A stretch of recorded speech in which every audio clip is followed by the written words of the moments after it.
All right, everyone, I think we're going to get started at 6:30. That's what time people are expecting us to start.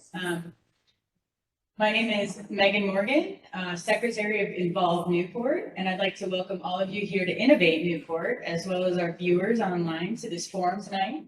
You'll be hearing from 3 out of the 4 Middletown School Committee candidates. Unfortunately, Wendy Heaney had a conflict and could not join us.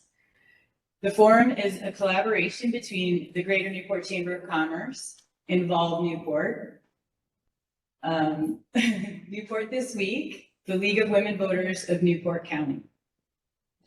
I would like to point out that the positions held by any one of those collaborators do not necessarily reflect or represent the viewpoints or opinions of the others. It is also important to note that the League of Women Voters and Newport This Week are nonpartisan and do not endorse candidates. The forum recording can be viewed through the links to the collaborators' website, such as Newport This Week or Involve Newport, etc. Tonight's questions have been a combined effort of those 4 groups. And this is the final forum in our series of 4 for the 2022 election. Past forums were held for Newport City Council at-large seats, Newport School Committee, and last Thursday, the Middletown Town Council. Thank you to the candidates for participating. And at this time, I'm going to introduce tonight's moderator, Amy Kent, CCRI's Newport Campus Leader. Prior to CCRI, Amy worked for former Attorney General Peter Kilmartin and served in former Governor Carcieri's administration. Amy is a longtime resident of Newport and a past president of the Salem Newport Board of Directors. And Amy, I'm going to hand the evening over to you. Thank you, Megan, and welcome everyone to Innovate Newport and the final candidate forum for the 2022 election season. Tonight, we are pleased to welcome the candidates for the open seats of the Middletown School Committee. As someone who works at CCRI, where we welcome many Middletown high school students and recent graduates each year to our college, I'm looking forward to hearing the goals and visions of these candidates just as much as all of you. This evening, your candidates that are joining us tonight are Liana, Fenton, Greg Huet, and Theresa Spengler. This evening's forum will begin with opening statements from each candidate, followed by a series of prepared questions by our host organizations. We have left time in the agenda for questions from the public. If anyone here at Innovate Newport has a question for the candidates, please submit it in writing to one of our great volunteers. Megan is there. She can hand it to Megan. For those of you viewing remotely, you can submit your question via the chat function, and we ask that you please direct your chat to the panelists, not to everybody viewing. Each candidate will have 90 seconds for their opening statement and closing statement. Our questions are divided into 2 segments. First set of questions, each candidate will have 2 minutes to respond before I will move on to the next candidate. The second Q&A segment is more of a lightning round with primarily yes or no questions and questions about the candidate's positions, for which you will have 1 minute to respond if you wish to expand on the subject of your position in the response. We will then move on to questions from the audience. Our host will work to collate, and combine questions if there are multiple ones on the same topic. And responses by our candidates will be limited to 90 seconds. We have 2 great timers here in the front row, Jean Quinn and Becky McSweeney. Thank you. They will hold up a yellow card signaling 30 seconds remaining and a red card when the prescribed time has elapsed. At that time, I will move on to the next candidate. Earlier, the candidates drew numbers for the order they would present their opening statements and subsequently answer questions. So without further ado,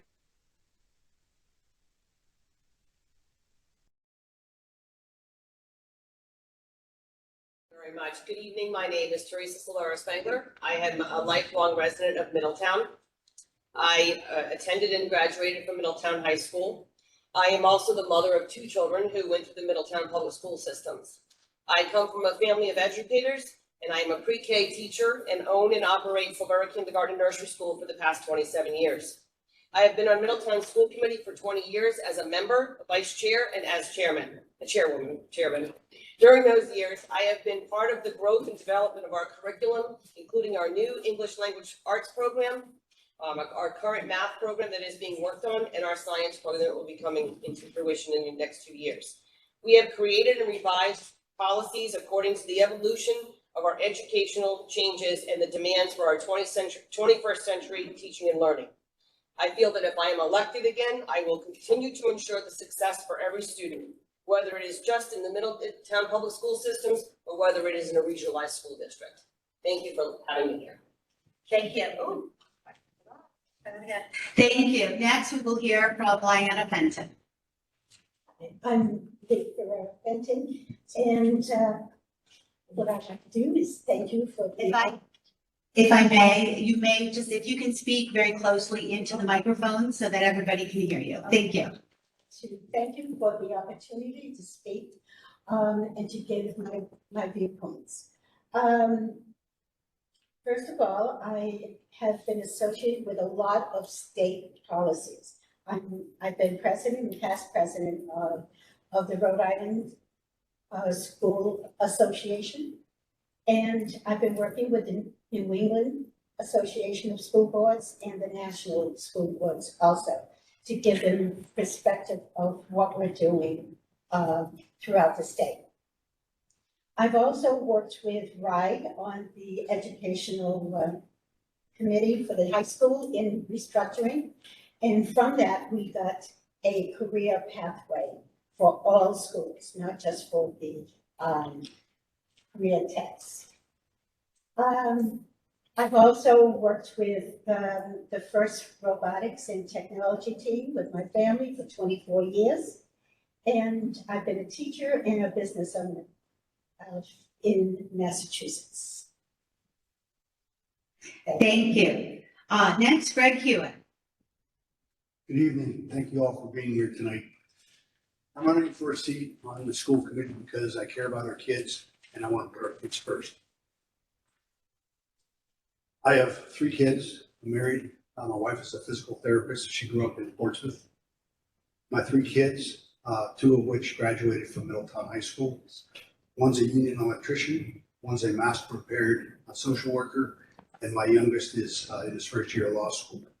So I appreciate more than most people the need to have a robust curriculum that meets the needs of both STEM and career tech.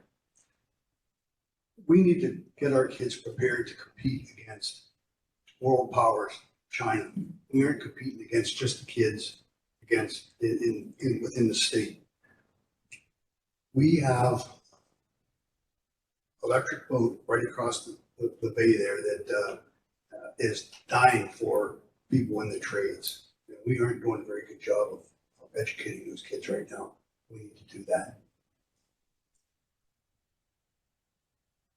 I'm pro regionalization. I was a leader in the Citizens Exploring School Unification in that effort to get that on the ballot in Middletown. I'm a board certified healthcare administrator. I hold 2 master's degrees. I retired from the United States Navy after 27 years of active duty. I'm an Iraqi Freedom War vet, and now a full-time volunteer. I'm fully retired. I spend most of my time in volunteer organizations helping nonprofits. Thank you, Greg. So let's get right to the policy questions. Start with Lee. Regardless of your support of regionalization, what steps should be taken to ensure an amicable and productive relationship with Newport and improve the quality of education while balancing cost efficiencies? We have been working in years on regionalization, and we've always looked at what could we share with our students, both in Newport and in Middletown. So, so we're looking at more advanced math and science classes again with the for the middle and classes.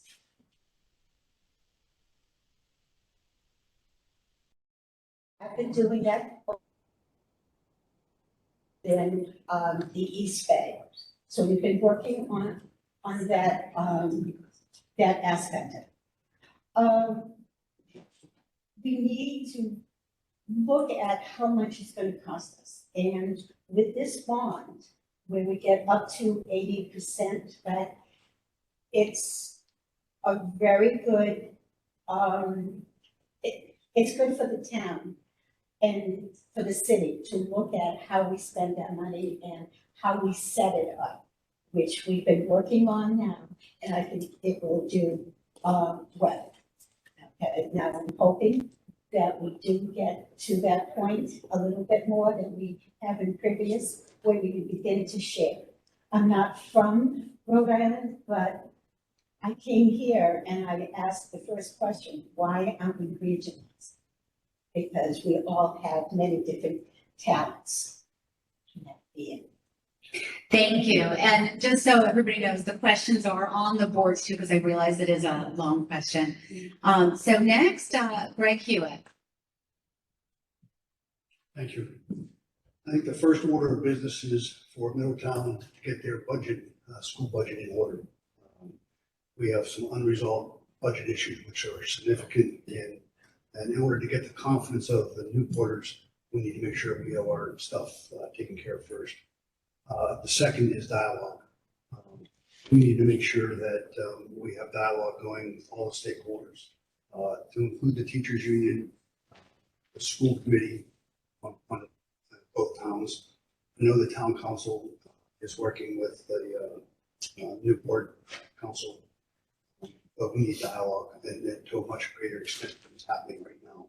There are a lot of people in the education business in both towns that are not being very vocal about what their position is, and that's not helping the townspeople in either town make a decision what to do. Thank you. And Theresa Spengler. Thank you. Well, I think that to ensure an amicable and productive relationship, the councils and the city manager and town administrator need to make sure that the educators are involved, as Mr. Hewitt was saying. They have not been brought to the table at this point in time, but I think that would be something that is critical to the success of any district, whether it's individual or regionalized. Without the educator input, it's very difficult to be able to plan and have a successful program, academic program for our students in the future. I think that the finances need to be looked at, needs things very specifically, and I'll get more into that when we get into budget questions, is that the city and the town need to support education as a priority. Education needs to be a priority for our citizens. Yes, it can impact taxes, and I'm a taxpayer for business and a homeowner in Middletown. But I still feel it's critical that we are supporting our educational systems, whether we're together or whether we're individualized. And I feel that that is a definite challenge right now. Without the support of our citizens to make education a priority, because it's not a right at this point in time in the state of Rhode Island, it is up to our communities and our citizens to support our students for success. Just as our generations did before us, we as adults need to be able to support our students in the future with the appropriate taxes as necessary. Thank you. Thank you. We're going to move on to our next question.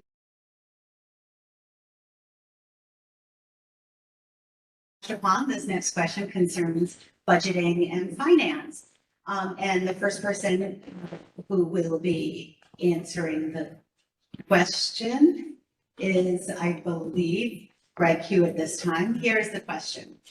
The current Middletown School Committee and school administration was about $2 million over budget and did not inform the Middletown Town Council or the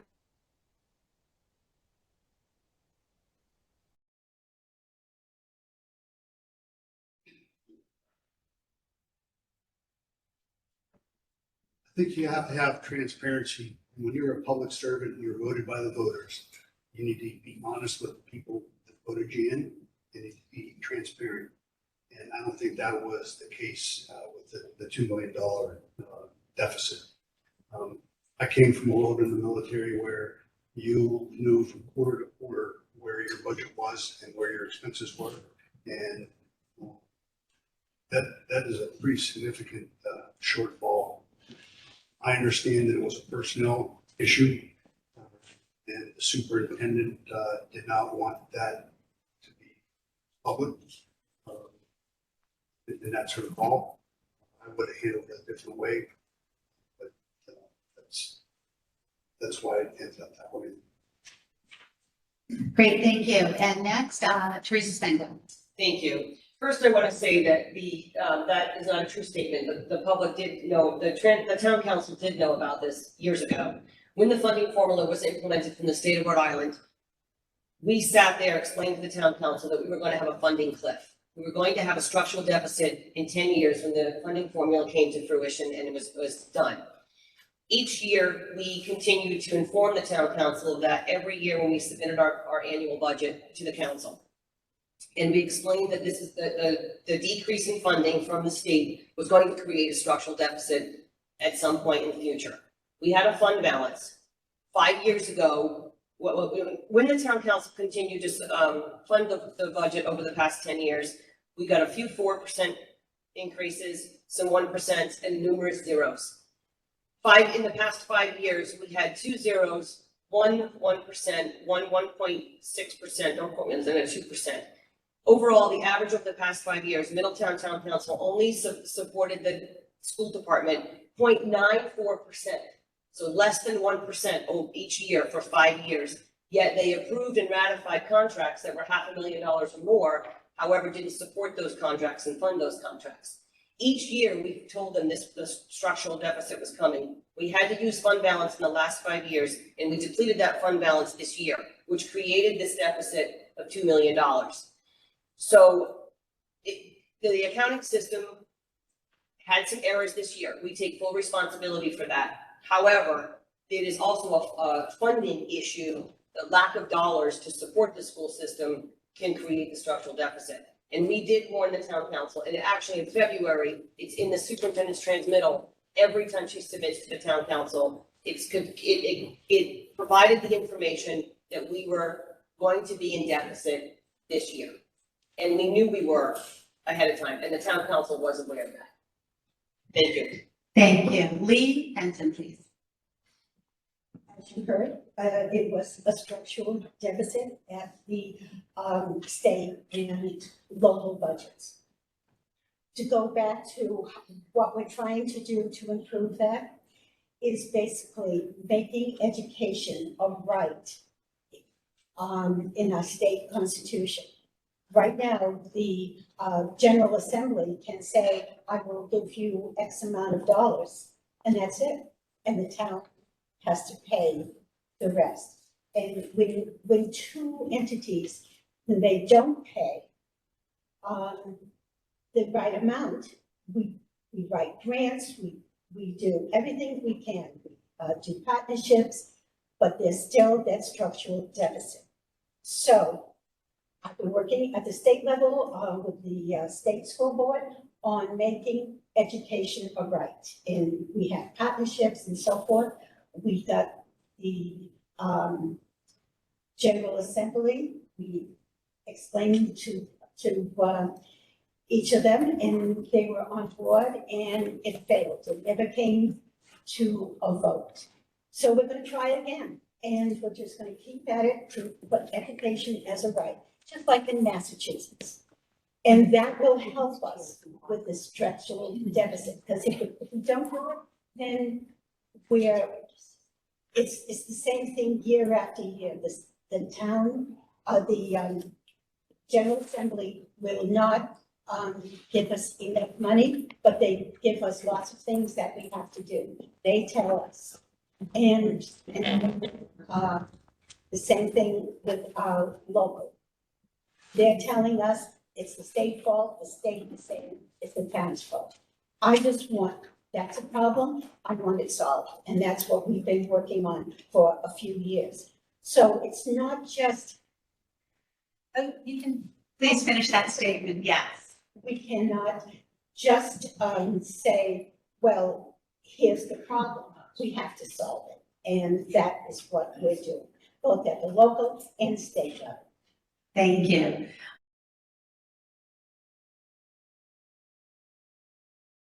Is related to, and the first person to answer, Theresa, and then Lee. You are the primary. What should be done to address them? And how will you work to ensure academics and curriculum are the highest priority for the district? Greg. I think part of it has to do with demographics. We have a lot of English as a second language, both in Newport and Middletown. And I think that contributes significantly to the test scores. Our curriculum, we have, our curriculum is not robust. We don't even have a civics class in our curriculum right now. So I think that changing curriculum and we don't have enough English as a second language support. I think those two things would help improve that. Great, thank you. And Lee. Did I do that? Yes. Thank you. Okay, with that, on our low test scores, we're coming back now, even before the pandemic, but we're looking at what else we can do to help increase that. And we've tried many different ways, but again, we're limited with funding. And now our test scores are going up and we are addressing them every year. And then with the curriculum, we're doing fine. There's a new curriculum coming out. Again, the state is telling us what we have to do, and then we supplement that with what we have. As with second language, I see that as a difficulty, a problem, and so we solve it if we could establish with regionalization is a language academy where students who don't speak the language or who have not had any education in their prior nation, that they come in along with the families and to work on learning the English language and all of their academics so they're able to read and write. And then they can go back into the classroom and begin to work. But we have students who are here that might not be able to read or write at the high school. So right now we have to, look at them and what can we do? And it would have to go through special needs because we don't have any alternatives. Great, thank you. Theresa. Thank you. So the one challenge with test scores is the curriculum has changed based on the state mandates. Also, the state, when they do the testing, it is for all students. So special needs students who require supports are still required to take these tests. So that can bring scores down in any district. So that's a challenge right there. They don't separate that. They don't differentiate testing for students that need supports. When the state makes these mandates, they don't provide funding to implement the curriculum or purchase the curriculum. So that is a huge challenge for all districts, not just Middletown and Newport, but it is a real difficulty. So when you say what should be done to address them, the dollars need to be there available to purchase the curriculum. Middletown just invested a tremendous amount of time and money into our new English language arts program. So that curriculum is now implemented, but it takes time to do these things. The curriculum, the material has to be investigated, researched, and tested amongst the teachers and staff to ensure that it's the appropriate curriculum for our community. And then it takes time to do professional development with the teachers so they're prepared to implement the curriculum correctly. So without the money to do that, purchasing and the professional development, it's very difficult to do that, to have the correct curriculum in place for our students. We are working on our math curriculum, which is going to make some changes, and our science curriculum is next. These are new mandates the state just came up with in the past 2 years. So to ensure academics and curriculum are the highest priority in our district, we need to advocate with the state, our state legislators, and our town council and city councils to make sure that we are provided the appropriate dollars to support our students in every aspect for teaching and learning. Without the funding, these programs cannot be put into place. Thank you. Thank you.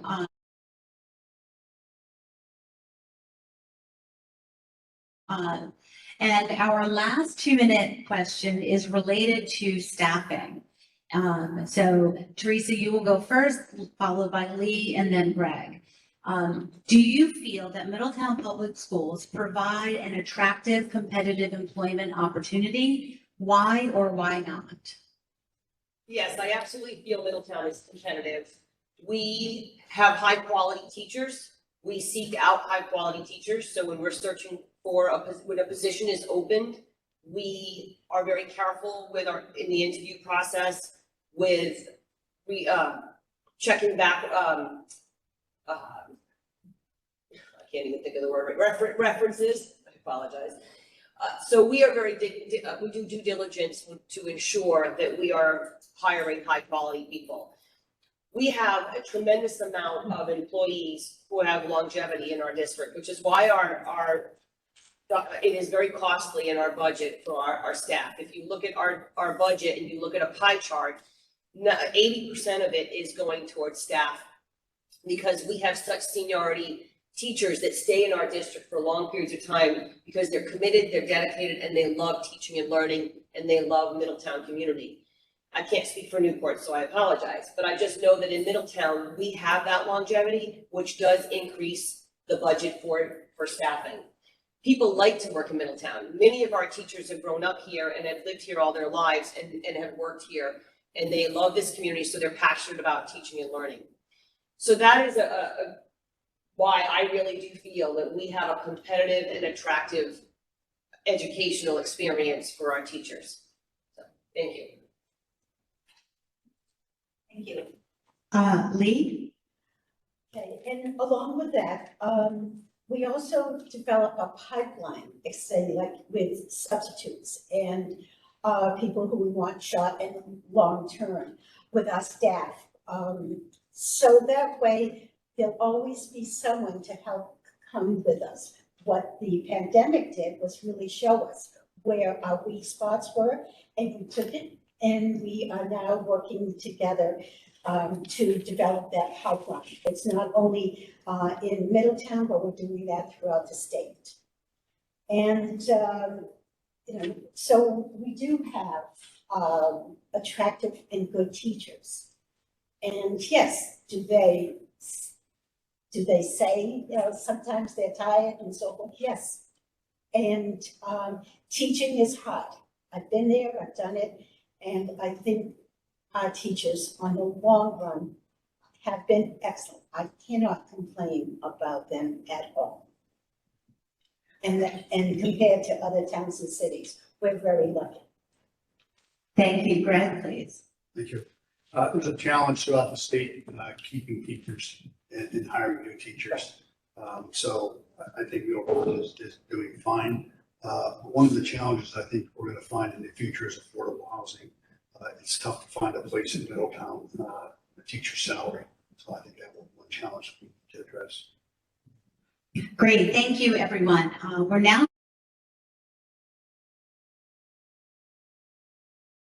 going to move on to the lightning round and some quick hit questions. So all of these questions relate to the broad subject of regionalization of Middletown and Newport school districts. And as a reminder, you can answer yes or no, or you do have up to a minute if you care to expand on your answer. And we will go again in that order. So our first question and the order will be Lee, Greg, and then Theresa. Do you support the current referendum for school regionalization, yes or no? Yes, I do support it, and I would like to see more schools throughout the state work on regionalization also, like they do in other states. Thank you, Greg. Yes, we are on an unsustainable financial path if we don't regionalize. I think people need to ask themselves, what happens if we do not regionalize? And Middletown's going to be in trouble if we don't. Thank you. I am undecided at this time. There are pros and cons. One of the benefits obviously is new infrastructure and potential cost savings to both communities. I have concerns that academics have not been discussed, nor have there been any discussions on special education, consolidation of unions, and the capacity in the potential new structure, new buildings that would be going up. I am concerned there could be underestimates in enrollment because I believe that with new housing, we will have an influx of potential students. And also, if we have state-of-the-art programs, which is a good thing, I think, would have students that could potentially come out of private schools back into the public sector. So I think it's important to be able to look at all of that, and I just haven't made my decision yet whether it's a yes or a no. Based on those concerns, I'm still seeking out more information, which I know is difficult. We don't have all the answers yet, but that's why I'm still not 100% sure. Great, thank you, all of you.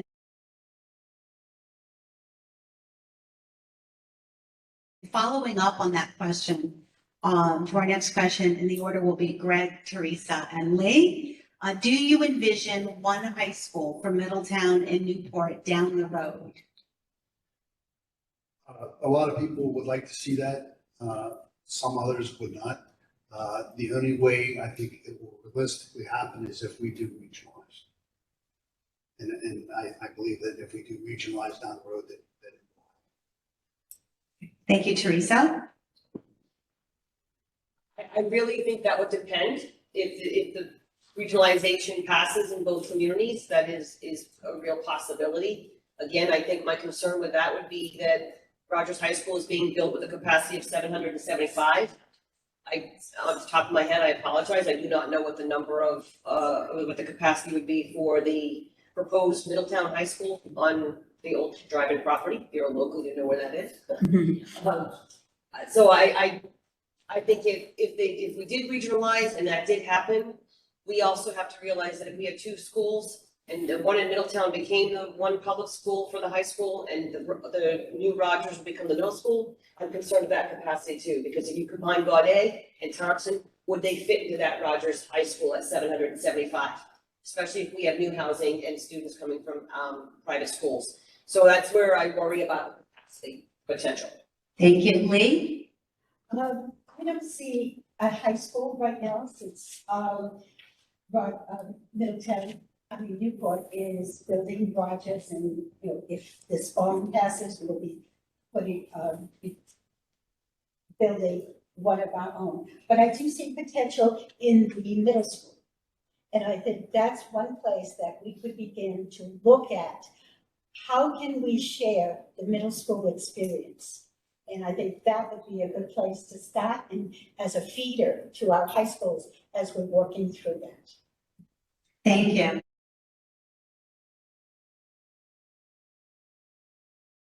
So we have one more rapid fire question, again on regionalization, and the order this time will be Theresa, Lee, and then Greg.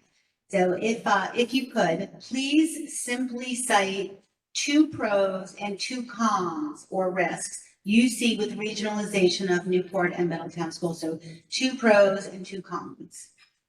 Okay, one pro would be the new infrastructure for the buildings, as well as some cost savings. I worry about what is projected there. And the cons, 2 cons, I would say the unknown of the academics and the special education. Those would be my 2 biggest concerns of the rest. Thank you, Lee. I will be allowed to, right? In this room, yes. Okay, for the pros, we will have a new building. And my part is sharing. I come from a community that you had sharing of resources and with schools. Here, for my cons, right now, it's just the educational piece, because that's an unknown. But I think just given time, this was done very quickly, and I understand it. But I think we can go back and work at the educational piece to continue on.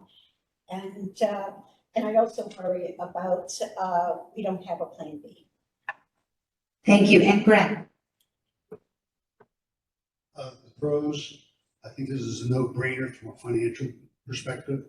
And from an educational perspective, you're going to have a lot more resources to put towards education under regionalization.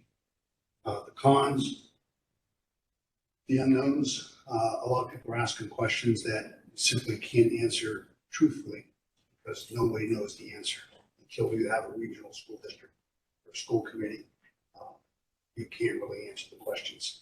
And secondly, the community would lose the identity of Rogers High School or Middletown High School. And not being from either of those schools, everybody that went to Rogers at one point in this town, so I'm not sure why that's such a big issue. And the last thing I'd say is both schools are in line at this moment. And one of the questions that was asked in one of the forums was, if my kid goes to Middletown and lives in Newport, can my son play football in Rogers? You're going to have enough kids in 2 years to put 2 football teams together. So I think people need to think about that. Great, thank you.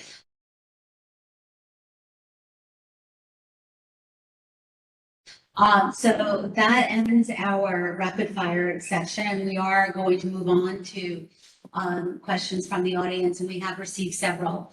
And so for this section, we ask our candidates to stick to 90 seconds in response. I will read the question, and for this first question, since we were just talking about regionalization, we'll stay on that topic. And the order for this one will be Lee, Greg, and then Theresa. Okay, assuming regionalization happens or passes, what would your input be to the district advisory committee, which will be setting a district blueprint for the district school committee? I would start out with the educational piece. Start with that and say, okay, what can we do to share, to work at it? And also what would be for our students, what can we do better? And then I think we could just continue on with let's get it done and try it slowly and then add on, whether it's at the high school, then the middle, and the elementary. But we have to start somewhere. It's been too long. And I'm happy to read the question again if anybody would like me to. So, Greg? Sure.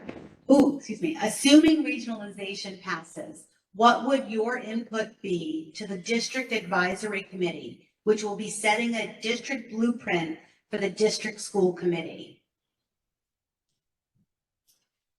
The first thing I would do is get all the stakeholders together. And I would get the parents, the teachers, the unions, the educators, get everybody together and come up with a plan. But one of the most important things, I believe, is determining the amount of money that will be going directly to education. And that's where I'd start. Thank you. And Theresa? So I feel that if this passes, immediately it should be a group of a very strong committee with majority of educators to be able to develop the curriculum and pass that on to the new regional board that would be elected in 23. My concern of what has happened with this winter legislation, and I feel that should have been in there, was some of the educational parts should have been in there as part of parameters for a new regional board, so that both communities would have had input at that time with educational goals and objectives of what, some ideas of what the curriculum would look like if this passed. Obviously not in stone, because you wouldn't be able to do that, but just as they put in the parameters with 4 members from one community, 3 members from the other for a 7-body, and then the finance committee would be the opposite. That is a great plan for the admin part of the region, but I'm concerned that no academics, no special education, and none of that was included in legislation, and I feel that could have been if this had been done with the right people around, the stakeholders around the table in the first place, whereas it was only the city and town that were involved with no school committee, no educators. And that's an unfortunate thing, because I think this could have been very well thought out and planned in advance with legislation in place. So when the new school board would be elected, it would be ready to go, and there would be at least a baseline of parameters and goals and objectives for both, for the region as a whole, versus all of a sudden now having to do this in 6 months. Thank you.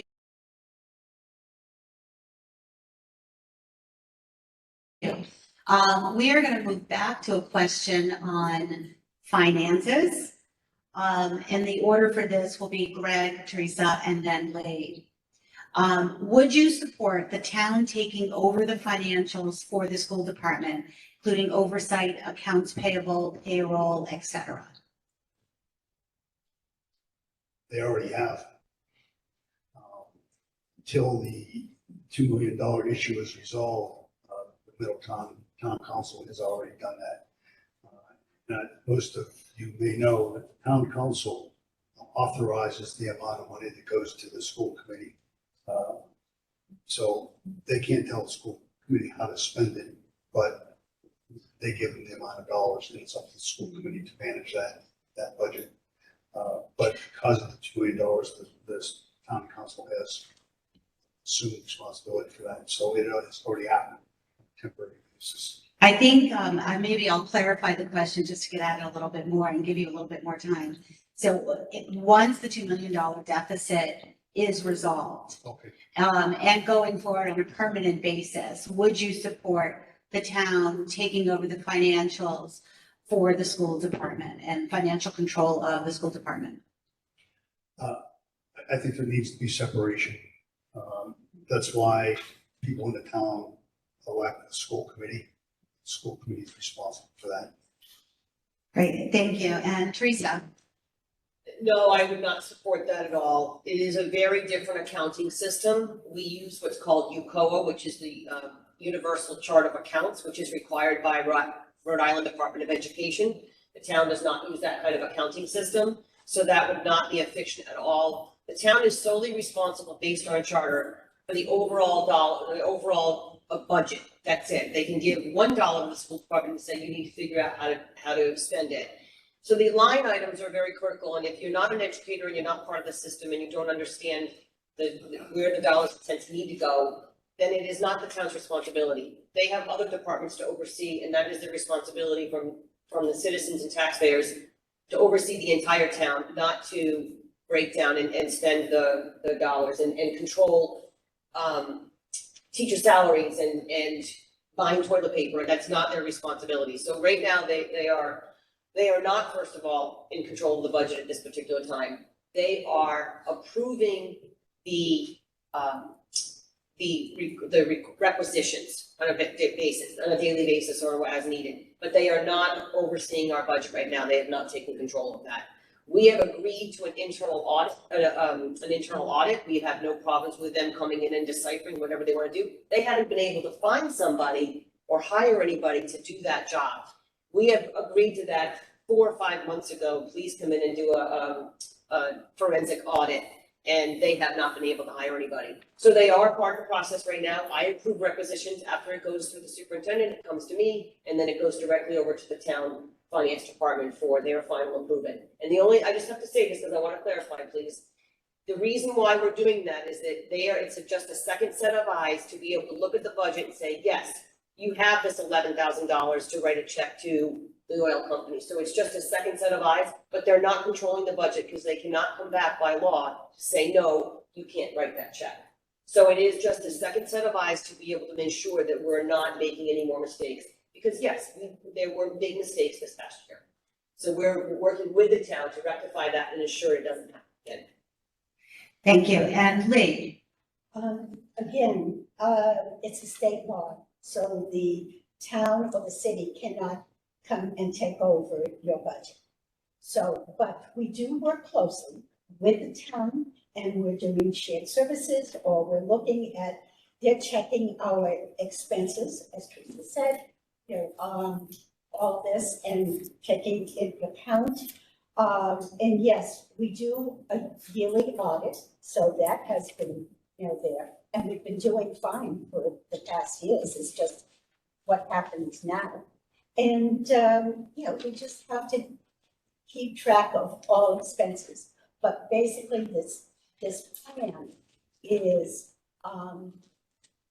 not having enough money from the state or the local towns. And it's not just Middletown, everywhere is having the same problem. So again, we've got to try to come up with solutions, and hopefully we'll try again to make education a right here in Rhode Island and put it into a state constitution. Thank you.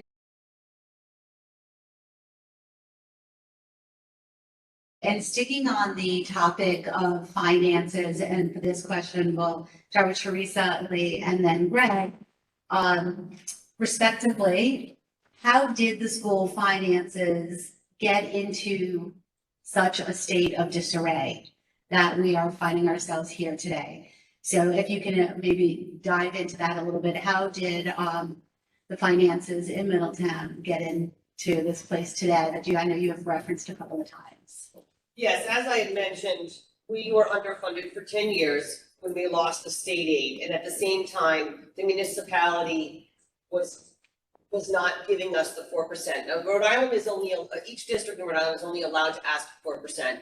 The difference between Rhode Island and a lot of people like to compare Massachusetts is Massachusetts is a right for education, which means that they are required by law, that the municipalities are required by law to support education. So if a district comes in and says, we need 5% this year, the municipality by law in Massachusetts is required to support that. Whereas Rhode Island, we can only ask for 4% of an increase from last year.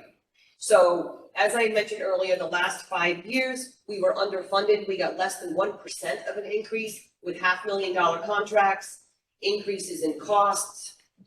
We had COVID, snow removal, all of those things increase costs. Now, I know we have some extra dollars and federal funds have come back from COVID. We are now using those, but you cannot fill positions with those dollars because it's not sustainable. Those dollars are one-time expenditures. So that is the challenge of when you get grant money and federal funds for sustainability to be able to keep positions in place. So that's the concern of, that's one concern, but the funding formula and the tax appropriations has what's been a challenge for Middletown. And as I said, less than 1% a year of increases has not been sustainable, and that is what's created the deficit. Thank you. And Lee?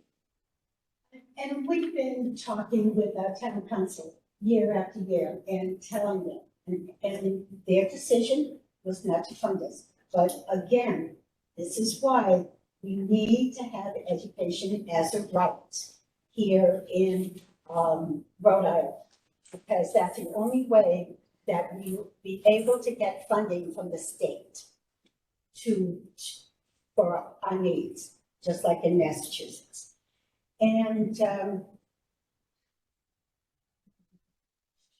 it's similar to what Theresa was saying. We've been working on this, and again, we have now the town helping us and with us, and it will get better along, but we need to have extra funding. Everything is going up in price, and we can't even control with what we have. And so let's try to solve that problem at the local level and then also at the state level. Thank you. And Greg? Thank you. You know, I balance my checkbook every month. $2 million deficit in a budget appears as an outsider as you haven't been balancing your checkbook.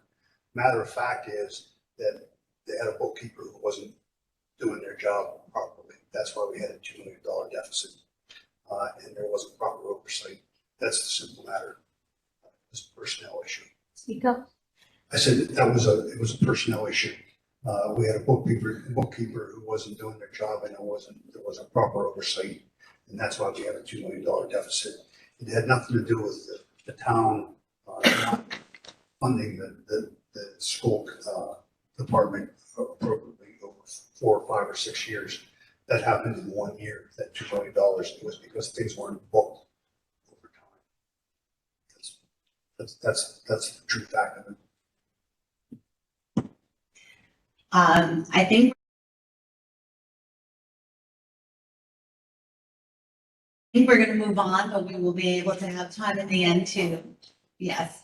Okay, our next question, again, if I'm happy to read the question more than once, if anybody would like clarification. So this next question, we are going to start with Lee, Greg, and then Theresa. The current relationship with the town council appears acrimonious. The superintendent has received a vote of no confidence from both the teachers union and the town council. What will you do to improve the relationship with the town council? And will you keep the superintendent? And we are going to start with Lee. Okay, I'm going to accept one first, and yes, I will vote. Use the microphone, please. Oh, I'm sorry. Thank you. I say yes, we keep the superintendent. Because of her skill sets, her personality, she's been doing an excellent job. If you go around the state, or I've gone to conferences, and someone will always say, Rosemary is your, superintendent. And it's always been very positive. Now, good, so that is fine. And what was the first question? I'm sorry. What will you do to improve the relationship with the town council? I think with the town council, we have to work with all different types of personalities. And sometimes we do some talking or we work together and then they come out and they just put you down. And that's something that we have to improve upon, and I understand that because that shouldn't be done.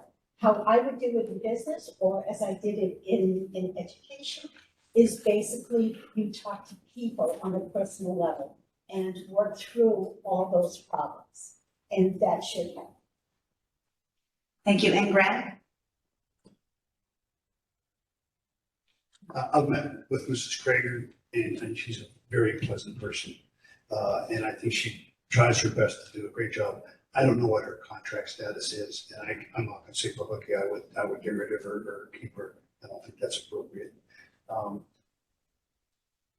As far as the trust, the issue with the town council, I think it's a matter of trust.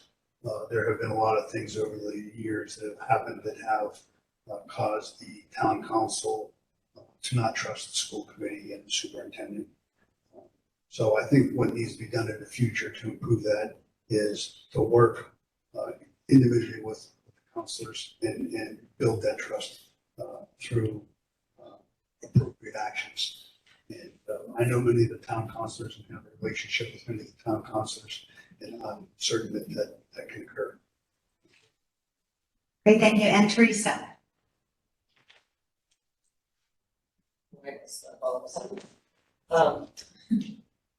Sorry, thank you. Yes, Mrs. Krager has a contract, and that's a personnel issue, so that's something that would be able to be talked about anyway in public, because that's illegal and unethical. Mrs. Krager has a tremendous amount of experience. She is involved with nationwide superintendent organizations, so she brings a tremendous amount of wealth and expertise. We have a lot of military families in this community, so she is very involved across the country and especially in Washington, D.C. So she gets involved with the impact aid money, which supports our military students in our town, which is a lot of money that supports Middletown children that are military families. So that's something that is, she's a stellar superintendent. People may not agree with some of her decisions, but she has always had the student success for our Middletown children always at the top of her priority.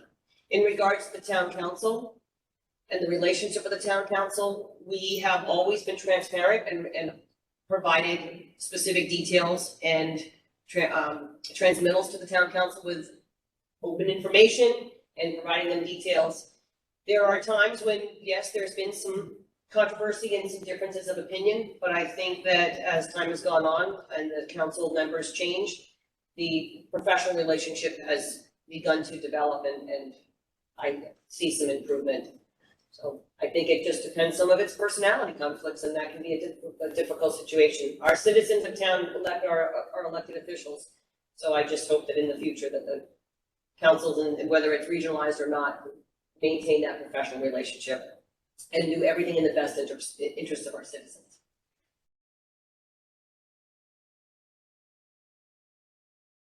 So we're gonna go back to another question here. And the order for this one, I believe, will be Theresa, Lee, and then Greg. And why don't we stick on the subject of regionalization, right? If you are on the Middletown School Committee prior to regionalization, would you also run to be on the new school committee? If not, why not? Well, I've been on for 20 years. I would like to get reelected this year to be part of the transition. If it does pass, I want to be part of that transition to ensure the success for our students in both districts. With my education, as an educator myself, I feel I have a lot to bring to the table, especially when it comes to the pre-kindergarten program that's being talked about. That is what I have done for the past 27 years. So I do have a lot of expertise in that area to bring that forward into a regional district. Would I run for the regional board? I haven't made that decision yet. It really would depend. Whether I get elected on November 8th or not, it's something that I have really thought about. I think it would depend on what happens with the bond. I mean, that's a big decision to make this early in advance because it's a whole year away. So I think it would really depend on the bond and where things stand after November 8th. But I definitely want to be part of the transitional process if it does get approved. I think I have a lot to bring to the table. Thank you. Thank you. And Lee, so again, I'll just read the question. If you are elected to the Middletown School Committee prior to regionalization, would you also run to be on the new school committee? If not, why not? Yes, I would like to be voted back in for the experience, but also what I know throughout the state is how can we inform this new board what was in the past and how it can be improved, to look at the state.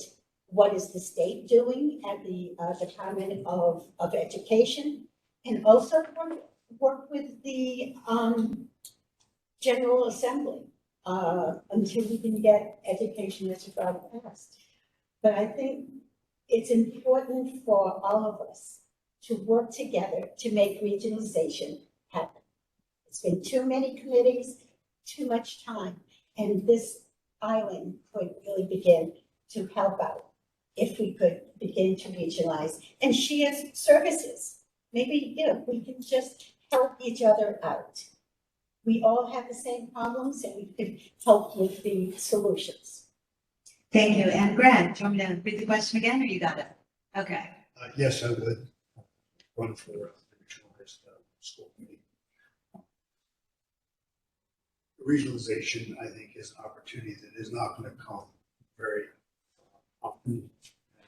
This is probably a once in a lifetime opportunity for kids in Middletown and Newport to have an extremely bright future from an educational perspective. Both schools are in decline in enrollment.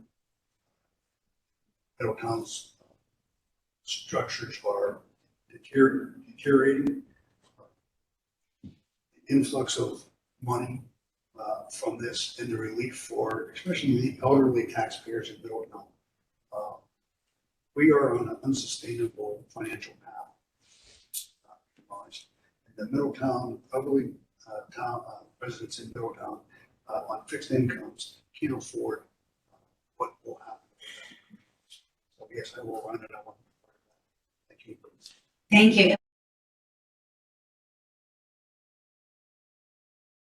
Thank you. And we do have one final question from the audience. And it goes back to, I think, test scores and just the K through 12 education system in general. So the nonprofit research organization, the Rhode Island Public Expenditure Council, or RIPAC, just released Rhode Island's K through 12 plan, and it reported that the K through 12 education system in Rhode Island is in crisis. So if elected, how would you propose to address the issues outlined in the RIPAC report? And we are going to start with Lee. Yes, I do work with RIPAC and in the sense of to the state school boards and also locally with the economy. I really believe that a lot of things have to change, but we need to do it systemically and one step at a time, whether we begin to regionalize as part of the agreement for our new buildings, or we begin to look at what do our students need for their future. And this is where those career pathways come in when we're working with businesses. So after reading the RIPAC and becoming involved with that, it's how do we do this for our students? We have a great deal of learning styles within our school system, and what can we do? And regionalization would help that because we could begin to share. Thank you. And Greg. So if you could, if elected, how would you propose to address the issues outlined in the RIPAC report on Rhode Island's K through 12 system?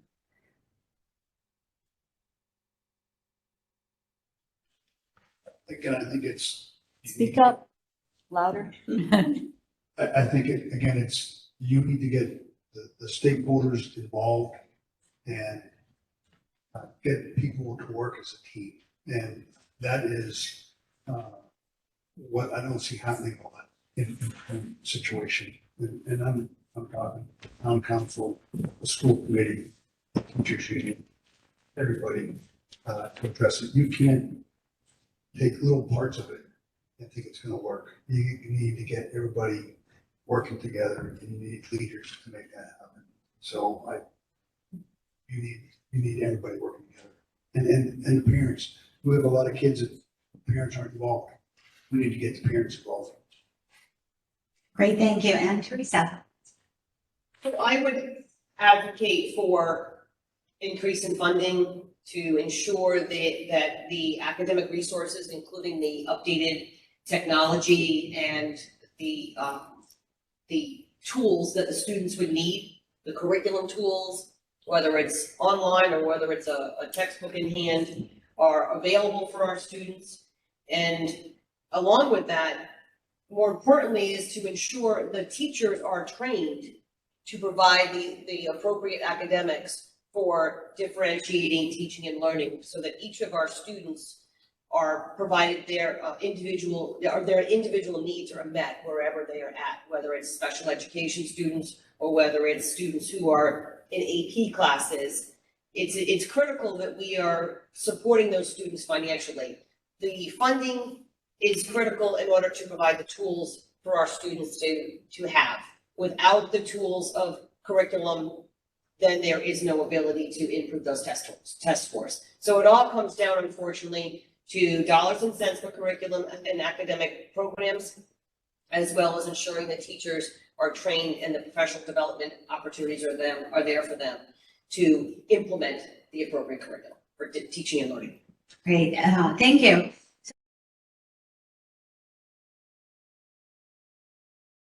Thank you.